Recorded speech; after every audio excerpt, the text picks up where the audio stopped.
₹400 आसपास लॉस केलेला आहे आणि इंट्राडे ट्रेडिंग करतो मी. सगळं लिहून ठेवतो, टॉप लॉस टार्गेट कसं असेल त्याच्या हिशोबाने सगळं काही लिहून ठेवतो. आणि मी काल 500चा लॉस केला होता, परवा दिवशी 500चा प्रॉफिट केला होता आणि आज 500चा लॉस. मिनिमाइज मी ₹500 लॉसमध्ये आहे आज सहित. आणि ट्रेडिंग हे करताना कसं मनी मॅनेजमेंट रिस्क रिवॉर्ड.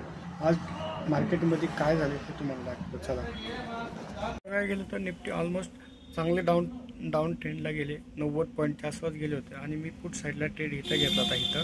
इथून मार्केटने मला रिव्हर्स दिल्यानंतर मी इथं माझा ₹1 टॉपलॉस हिट झाला आणि मी परत मार्केट इथं आलं. खाली आल्यानंतर आत्ता सध्या रिव्हर्सल मार्केटवरती जातं. सध्या माझ्यात काही मुवमेंट नाही, मी काही ट्रेड करू शकत नाही. कारण का ते मला कळून चुकलं की मार्केट एक साईडवेज रेंजमध्ये आहे आणि मी ह्या रेंजमध्ये हे काम करू शकत नाही. आता किती जरी ग्रीन कॅन्डल बनली आणि किती जरी मोठी कॅन्डल बनली याच्याशी काही घेणं देणं नाही.